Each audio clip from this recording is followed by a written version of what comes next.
सतगुरु मैं तेरी पतंग बाबा, मैं तेरी पतंग हवा विच उड़दी जावांगी, हवा विच उड़दी जावांगी। साइया डोर हथों छड़ी ना मैं कटती जावांगी। सतगुरु मैं तेरी पतंग बाबा, मैं तेरी पतंग।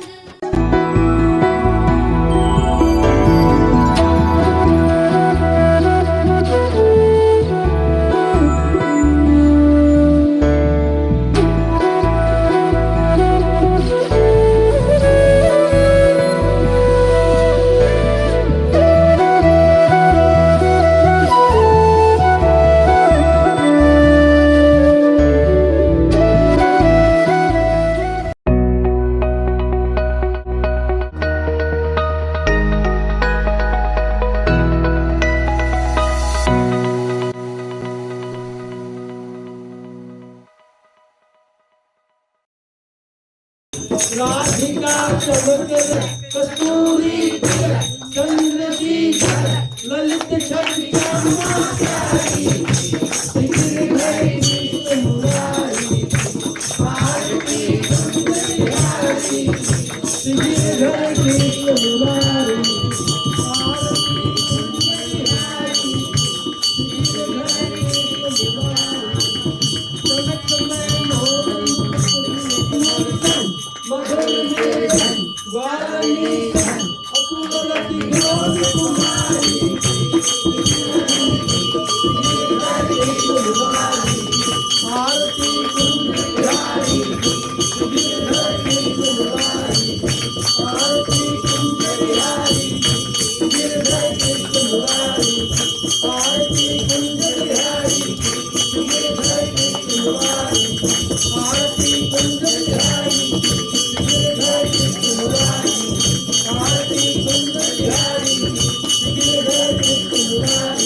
कि वाकई में जो खुशी भगवान की भक्ति में है, साथ संगत में है और गुरु वचनों में है, वो कहीं नहीं। और जितने हम इसमें श्रद्धा रखते जाएंगे, भाव प्रेम रखते जाएंगे, उतना ही हमारे जीवन में आनंद बढ़ेगा।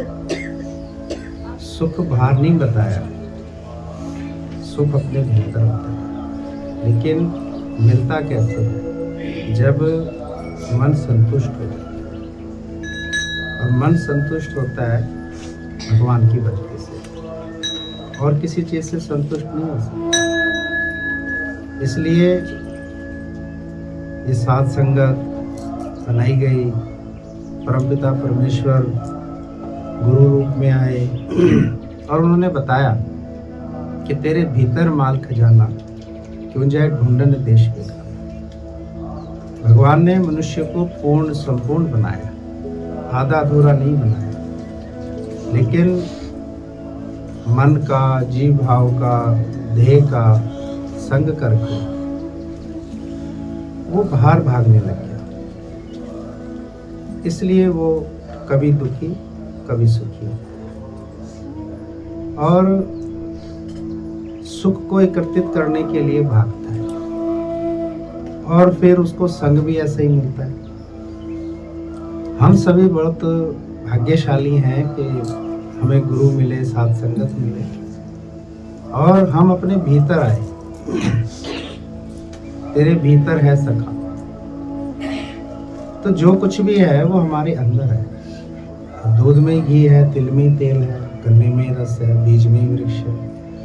तो ऐसे ही हमारी भावनाओं में भगवान है, लेकिन उसके लिए अच्छा संग चाहिए। गुण है मनुष्य में, बच्चे में ही डॉक्टर, इंजीनियर, नेता, अभिनेता, साधु, संत, चोर, चंडाल, डकैत सब है उसमें। लेकिन जैसा संग करता है वैसा ही वो करता चलता। कुछ उसकी अपनी भी मनोवृत्तियां होती हैं, कुछ पूर्व जन्मों के लक्षण भी होते हैं। बहुत मुश्किल से ही समझ में आता है कि ये मानव जीवन किस लिए मिला और हमें यहाँ क्या करना। तो बहुत ही कम इंसान हैं जिन्हें भगवान पसंद है। हर कोई भगवान को पसंद नहीं करता, भगवानों के स्थानों को पसंद कर सकते, चले गए, देख आए, उनकी लीलाएं देख आए, लेकिन एक दिल से भगवान को चाहने के लिए तो अपनी हस्ती मिटानी पड़ती है कि मिटा अपनी हस्ती को जो तुम बदलना चाहते। तो पूरा ध्यान एकाग्रचित कर। तो इसमें कई बार देखा भी गया है, सुना भी गया है, पहले के युग में, आज के युग में, कि अच्छे अच्छे ऋषि मुनि जो उच्च कोटि पर पहुंच गए, उनके भी मन गिर गए। कारण ध्यान हट गया, ध्यान हटा, दुर्घटना घटी। अब दुर्घटना घटती है, वो हमें कहाँ तक पहुंचाती है ये कोई नहीं बता सकता। एक बार भगवान की भक्ति से ध्यान हटता है तो पता नहीं कहाँ तक जाता है। ऐसी ये मनोवृत्तियाँ, इंद्रिय वृत्तियाँ हैं। इसलिए गुरु की आवश्यकता होती है जो सुबह शाम हमें सचेत करता रहता है कि पूरा ध्यान अपने पे रखो। अब मन तो बाहर ही भागता है ना, उसके ये धर्म भी है, उसके लक्षण भी है, तो बाहर ही भागेगा। लेकिन जो आत्मा है वो भीतर है। इसलिए गुरुओं ने कहा है कि तू आत्मा है, तू शरीर है। तो इसका अभ्यास करते रहना। अगर हम अभी से अभ्यास करेंगे तो मुक्ति मोक्ष मिलेगी, परम धाम को पहुंचेंगे। बच्चा शुरू से ही मेहनत करता है तो परीक्षा के समय बड़ी शांति से परीक्षा को दे देता है, क्योंकि उसने शुरू से अभ्यास किया। और जो बच्चा शुरू से अभ्यास नहीं करता उसे परीक्षा के समय बड़ी परेशानी होती है और बहुत टेंशन भी होने लगती है, क्योंकि पूरे साल तो उसने खेल कूद नहीं बिता दिया और पढ़ाई करी नहीं, तो उन्हें मुश्किल आती है। वो ताका झाकी करते हैं, फिर दोस्तों से लड़ाई झगड़ा करते हैं, घर वालों से बहस करते हैं। भाई टाइम तो पहले भी बहुत मिला था। तो इसी प्रकार जो ये जिंदगी है, हमें एक समय दिया भगवान ने अभ्यास के लिए कि अंत वेले की वासना हमारी कहीं चले ना जाए। इसलिए भगवान प्रभु श्री कृष्ण जी ने भी कहा अपनी वृत्तियों को समेट लो भाई, उम्र के हिसाब से। उम्र के हिसाब से ठीक है, घूमना फिरना खाना हो जाता है, लेकिन जब एक समय वक्त आता है तो हमें उस हिसाब से अपने आप को ढालना होता है। अब परीक्षा आ गई है और बच्चा घूम रहा है इधर उधर, वो कैसे सफल होगा? तो समय रहते हमें जागना होगा। ये मनुष्य देह जो मुझे मिली है, अपने से ही प्रश्न करो बेटा, ये जो मनुष्य शरीर मिला है ये आखिर किस लिए मिला है? भक्ति, सुमरन और सत्संग, और काज तेरे किते ना कर। अब ये वचन समझते समझते किसी को 10 वर्ष लगते हैं, 20 वर्ष लगते हैं, किसी को 1 वर्ष ही लग जाएगा, किसी को पल में ही समझ में आ जाएगा। देखो क्लास में कोई बच्चा झट से पढ़ाई को समझ जाता है, कोई समझ ही नहीं पा रहा, क्योंकि उसने अपनी मनोवृत्तियों को खंडित किया हुआ है, एकाग्रचित नहीं किया, बखेरा हुआ है उसने। इसी प्रकार जब भगवान की भक्ति हर कोई इंसान चाहता है, लेकिन अपने मन को एकाग्रचित नहीं करना चाहता। मन उसका बिखरा हुआ है, सुख सुविधाओं में, खाने पीने में, घूमने फिरने में, मान सम्मान में, उठने बैठने में। ये सात संगतों में भी देखा गया है कि जब कोई सात संगतों में आता है तो सुख सुविधा देखता है, खान पान मुझे ठीक से मिल रहा है नहीं मिल रहा है, मुझे कोई ठीक से पूछ रहा है नहीं पूछ रहा, तो वो फिर भगवान की भक्ति में लीन नहीं है। क्योंकि जो भगवान की भक्ति में लीन होगा उसका ध्यान तो नहीं जाएगा। ध्यान किसका जा रहा है? जिसका भगवान में ध्यान नहीं है, भक्ति में, सुमरन में ध्यान नहीं। तो पूरा ध्यान हमें अपनी आत्मा पे लगाना है, और आत्मा में ध्यान होगा तो परमात्मा पे स्वतः लगेगा। और अगर हमारा मन बुद्धि इंद्रियों पे ध्यान रहेगा तो ये भौतिकता और संसार की तरफ चलेगा। जिंदगी जीवन हमें मिली है, रोज मिल रही है। अब इसे किस और लगाना है, इसकी आजादी है हमारे पास। पूरी गीता सुनाने के बाद भगवान ने अर्जुन को कहा, प्रश्न तो अर्जुन का था कि अब माधव बताओ मैं क्या करूं, केशव बताओ मैं क्या करूं। तो उन्होंने मुस्कुरा के कहा, मैंने बताया तो है, मैंने सब कुछ बता दिया, मेरे पास बताने के लिए कुछ भी नहीं। अब निर्णय तुम्हारा है। अभी देखो, कोई हमें आशब्द कह देता है या कोई हमारा ऐसा अपमान हो जाता है, तो निर्णय कौन लेता है? हम ही तो लेते हैं। तब हम थोड़ी ना किसी से पूछते हैं कि भाई हम क्या निर्णय लें, तब तो तुरंत निर्णय ले लेते हैं। निर्णय में क्या आती है? घृणा, द्वेष, जलन, राग द्वेष, ये सब उत्पन्न हो जाता है, क्योंकि घृणा के ये सब साथी हैं। अब धैर्य तो आता नहीं है, शांति तो आती नहीं, ये भी आती है। ये किसको आएगी? जो अपनी आत्मा में टिका। क्योंकि बोला गया है नाम रूप को, आत्मा को नहीं कोई बोला।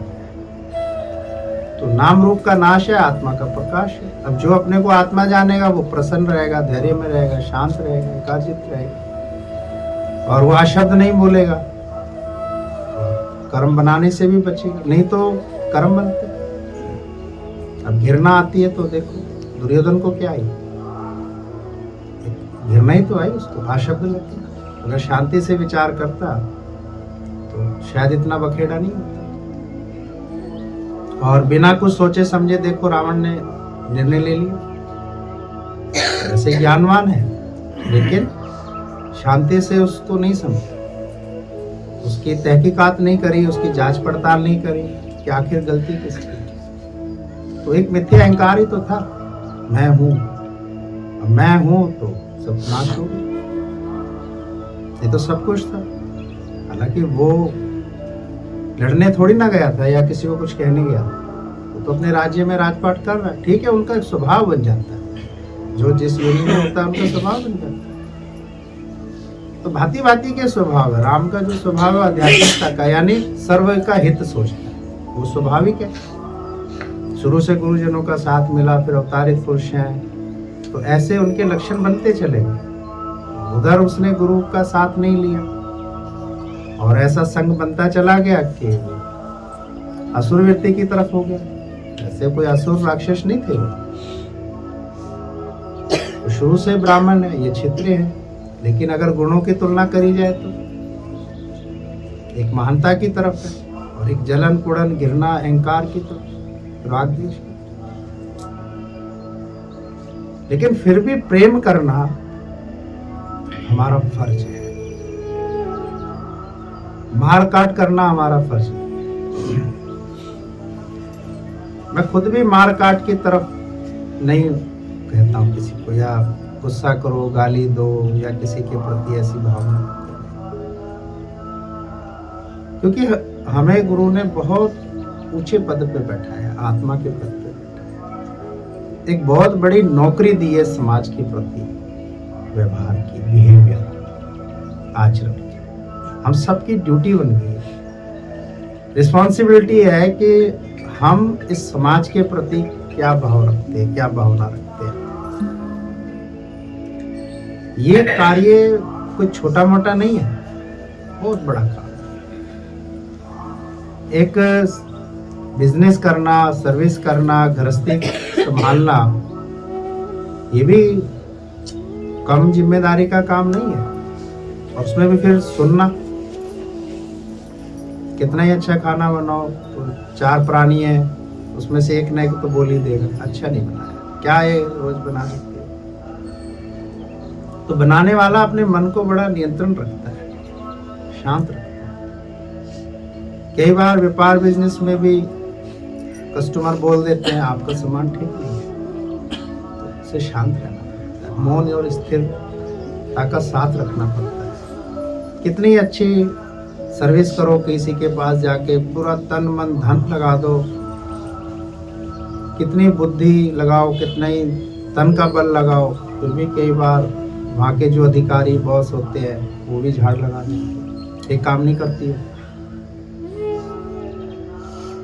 तो भी बड़ी शांति से प्रेम से काम है, क्योंकि कहीं ना कहीं मजबूरी है, घर की जिम्मेदारी है, नौकरी की जिम्मेदारी। व्यापार में भी है भाई, हमने लोन लिया हुआ है, उसकी किस्तें कैसे चुकाए, ये कस्टमर चला जाएगा तो पैसा भी चला। गृहस्थ में भी ममता है, मजबूरियां हैं, गृहस्थ खराब ना हो जाए, किसी तरीके से ये पल जाए, बड़े हो जाए, इनकी भी गृहस्थी बन जाए। हर माँ बाप सोचता है, पत्नी भी सोचती है, पति भी सोचता है, सब अपने घर को बड़ा नियंत्रित रखते हैं। लेकिन जब हम भक्ति की तरफ आते, देखो भक्त कौन बनाता है? भक्त बनाते हैं हमारे कर्म। पूर्व जन्मों में जो हमने निष्काम कर्म किए हैं, उसका फल है आज हमें भक्ति मिली है। भक्ति करे कोई सूरमा तो सब कुछ भूलेगा। ये हर एक के हिस्से में नहीं, गृहस्थी है, बिजनेस, सर्विस, आप सब देखते हैं। किसी को नेता बनाया, किसी को अभिनेता बनाया, ये सब पूर्व जन्मों का कर्म से ये फल है। आज हमें इतना बड़ा फल मिल रहा है सत्संग, और सत्संग में आने से शांति, आनंद, खुशी, समाज में भी रेपुटेशन बढ़ती है, लोकप्रियता बढ़ती है, लोग एक अच्छी नज़र से देखते हैं, आपको घर बुलाते हैं, बैठाते हैं, भजन कीर्तन करवाते हैं, और जो भी उनके पास होता है वो आपके समीप रखते हैं और अपना मन आपके चरणों में रखते हैं, क्योंकि समाज में वो आपको सबसे ऊंचा मानते हैं कि इनका मन साफ है, शुद्ध है, ये इनमें छल कपट ठगी बेईमानियां नहीं है, इनमें राग द्वेष नहीं है, झूठ कलह कलेश नहीं है, ये बड़े पाक पवित्र और शुद्ध है, और भगवान का नाम जपने वाले हैं, सच बोलने वाले, प्रेम करने वाले हैं, रजा में राजी रहने वाले, खुश रहने वाले, आशीष और दुआएं बखेरते हैं। ये प्रभु की स्तुति कर कर हमारे दुख तकलीफ कष्ट परेशानियों को हटवाते हैं। ये बड़े भले और नेक इंसान हैं। अब दृष्टिकोण कितना बड़ा बना, नहीं तो कौन किसको पूछता है इस मतलब भरी दुनिया में। कितना ही हमारा गहरा रिश्ता, नजदीकी रिश्ता हो, इतना कोई नहीं पूछता जितना आज हम सब भक्त बने हैं तो हमें हर कोई पूछता है। अगर हम देखें तो भाई हमारा उनके साथ वैसा तो कोई रिलेशन है नहीं, लेकिन फिर भी इतना तहे दिल से हमें चाह रहा है, हमें प्यार कर रहा है, इतनी इज्जत दे रहा है, इतना हमें मान रहा है, अपना सब कुछ लगा के बैठा, समय, जीवन, जिंदगी। तो वो रिश्ता कौन सा है? वो रिश्ता तो भक्ति का तो हुआ। भक्ति यानी पवित्रता, शुद्ध। अब इस भक्ति पर अपनी अपनी विचारधारा सब रख सकते हैं, चाहे वो घर के हों, चाहे वो पड़ोसी हों, चाहे वो संगी साथी, वो अपने अपना विचार दृष्टिकोण रख सकते हैं। हम उनके विचारों में हस्तक्षेप नहीं कर सकते, चाहे वो हमें आने के लिए रोक रहे हैं, चाहे हमें किसी और चीज के लिए रोक रहे हैं। सबसे पहला एक ही काम करा करो, चेहरे पे एक तो मुस्कान रखा, एकदम हलचल हवड़ दवड़ सी नहीं, झंझलाहट नहीं आनी चाहिए, शांति, चेहरे पे मुस्कान, हंसी, और एक शब्द को जरूर मुख पे रखा करो, अच्छा ठीक है, खुश रहा करो, रजा में राजी रहा, क्योंकि गुरु ने जो हमें भक्ति दी है वो हृदय की दी है, बाहर की नहीं दी है। हृदय की भक्ति ही सर्वोत्तम और अंतिम होती है, पाक पवित्र और शुद्ध होती है। कभी हमारा मिलना हो सकता है, कभी हमारा मिलना नहीं हो सकता, लेकिन हमारी भावनाएं मिली रहेंगी, हमेशा मिली रहेंगी। अगर माता सीता, अगर प्रभु श्री राम जी की अयोध्या से गई है तो ऐसा नहीं है कि उनके दिल से भी चली, दिल से वो एक है, एक ही स्वरूप है। नाम भले सीताराम सियाराम बोला गया, नाम सीता भी बोलते हैं, लेकिन वो दो नहीं, वो एक है। हम सब एक हैं, कभी आ सकते हैं, कभी नहीं आ सकते, कभी मिल सकते, प्रकृति का नियम है। यही तो हमारे धैर्य की परीक्षा होगी। तो हमने अभ्यास किस चीज का किया था? शांति का, अशांति का नहीं। और हमेशा आप देखना, समाज में अच्छाइयों को पहले बंद किया जाता है। आप हम जब भी अच्छे काम पर चलेंगे, खास तौर से सत्संग के कार्य, तो हर एक को पसंद है, क्योंकि अपनी अपनी मनोवृत्ति है। लेकिन अब हमारी मनोवृत्ति जो है वो ब्रह्म की है, भगवान की है, गुरु की है, वचन और वाणी की है। तो धैर्य रखना, शांति रखना, सद्भावना रखना, प्रेम रखना, चेहरे पे हंसी और खुशी रखना, ये हमारा फर्ज ही नहीं, धर्म भी बनता है। सबके प्रति नैतिकता और सच्चाई। ऐसे नहीं कि हमारा चेहरा बदल जाए, हमारी आंखें बदल जाए, हमारी विचारधारा बदल जाए, तो कहीं ना कहीं हम फिर जीव भाव बन गए, देह में आ गए, शरीर में चले गए, हम आत्मा नहीं। जो जीव भाव देह में है, तो चाहे वो पति है, पत्नी है, कुछ भी है, माँ बाप है, बच्चे, उनमें झुंझलाहट आएगी, उनके चेहरे बदलेंगे, क्योंकि वो अभी अपने को शरीर मानते हैं, कुछ मानकर बैठे। अब पत्नी मानकर हम अपने घर में रहेंगे तो हम शांति से नहीं रह सकते। हम पति मानकर उस घर में रहेंगे तो हम शांति से नहीं। उसी घर में अगर हम अपने आप को एक सेवक मान के रहें तो हम शांति से रह सकते, खुश रह सकते। तो जो वचन और वाणी से हमें जो सुख और शांति मिलती है, वो बाहरी सुख सुविधाओं से नहीं मिलती, क्योंकि वो हमारे शरीर पर भी डिपेंड करती है। अब किसी की उम्र हो गई और उसको अभी एसी की हवा अच्छी नहीं लग रही है, तो उसके लिए क्या है, शरीर में कोई रोग भी लग गया, अच्छी नहीं लगती। लेकिन जो 20-22 साल का है, तो आज भी पंखे चला रहे हैं बच्चे में, देख, रजाई कम्बल ओढ़ रखा, पंखा चल। हमने कहा भाई ये पंखा क्यों? बोला जी चलते रहेंगे, गर्मी लग रही है। तो गर्मी लग रही है तो रजाई कम्बल हटा लो। बोला फिर ठंड लगती है। क्या कहोगे आप? कुछ नहीं।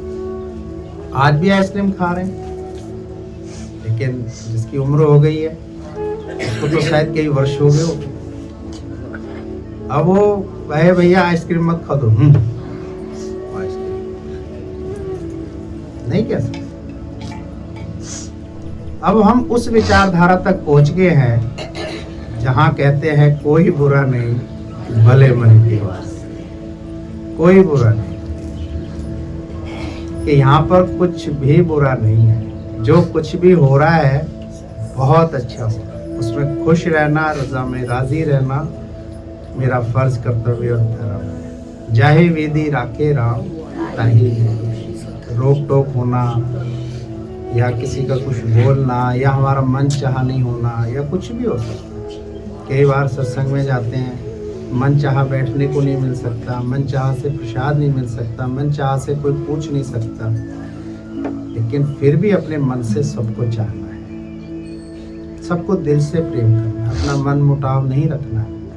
कोई किसी के प्रति भी अच्छा या बुरा बोल सकता है, ये उसकी अपनी निजी मनोभावना है, लेकिन हमारी जो मनोभावना है वो भगवान की है। तो हम सबको भगवान जैसे दृष्टिकोण से सोचना है, भगवान जैसे दृष्टिकोण से रहना है और उसी आवभाव से अपने जीवन को व्यतीत करना है। हमें किसी भी तरह के काम, क्रोध, लोभ, मोह, अहंकार में अपने जीवन को नहीं ले जाना। बहुत खुश होकर रहना है, ये हमारी खुद की जिम्मेदारी है। ये नहीं है घर में ये काम नहीं हुआ या बाहर नहीं हुआ, नहीं, इसमें भी कोई राज है। जैसे अब हुकूमत का हुक्म आ गया कि अब ये चीजें बंद होंगी, ये कार्य ऐसे होंगे, हमें और खुश और खुश, उसमें कुछ अच्छा ढूंढना है, कुछ अच्छे विचार रखने हैं। ऐसे नहीं किसी के प्रति हमें गाली गलौज या ऐसे राग द्वेष से ऐसी कोई बात करनी नहीं। बहुत अच्छी बात है जी, हाँ जी, क्योंकि इस समय हमें मर्यादा पुरुषोत्तम राम की भूमिका निभानी है। इस प्रकार तो हमेशा अपने अंदर में इन महापुरुषों और अवतारितों के भावनाओं को जागृत करना ही भक्ति है, उसी में खुश रहना। क्योंकि मैं फिर से बता रहा हूँ, सबसे बड़ा पद आपको मिला है। मैं देने वाला नहीं हूँ, आपके कर्मों ने दिए हैं आपको। अब मैं अपने घर वालों को देना चाहूँ या अपने इन पड़ोसियों, आस पड़ोसियों को या रिश्तेदार को देना चाहूँ, तो भी एक चीज की कमी है कि अभी उनके कर्म उतने नहीं बने कि हे अर्जुन, जन्मों जन्मों के उच्च कोटि के तपों से, कर्मों से मैं उसको मिलाता हूँ। भाई दूध से दही तो फिर भी आराम से मिलती, लेकिन घी में समय लगता है, जोर लगता है, टाइम लगता है। तो उसी प्रकार ये जो भक्ति सुमरन सत्संग हमें मिला है ना, बहुत ऊंची भाग्य की बात है। तो ये छोटी मोटी बातों से, छोटी मोटी हुकूमतों के हुक्म से ऐसे घबराने की और विचलित होने की बात नहीं। स्थिर और शांत, वो गुजर गया तो ये भी गुजर रहा है, लेकिन चेहरे की हंसी कभी कम नहीं रखना है। चेहरे की हंसी हमेशा और बढ़ाकर रखनी चाहिए, क्योंकि पायो जी मैंने राम रतन धन। इन्होंने क्या पाया? सिण भंगूर चीजें, आज है कल नहीं है, आज है कल नहीं है। कोई भरोसा नहीं होता किसी का, ना उम्र का, ना यौवन का, ना नौकरी का, ना व्यवसाय का, ना साथी का, ना धन का, कोई पता है कुछ। लेकिन जो भी भगवान की भक्ति करता है वो हमेशा भरपूरता की तरफ रहता है, क्योंकि भगवान कभी भी हमारा संग छोड़ के नहीं। खुश।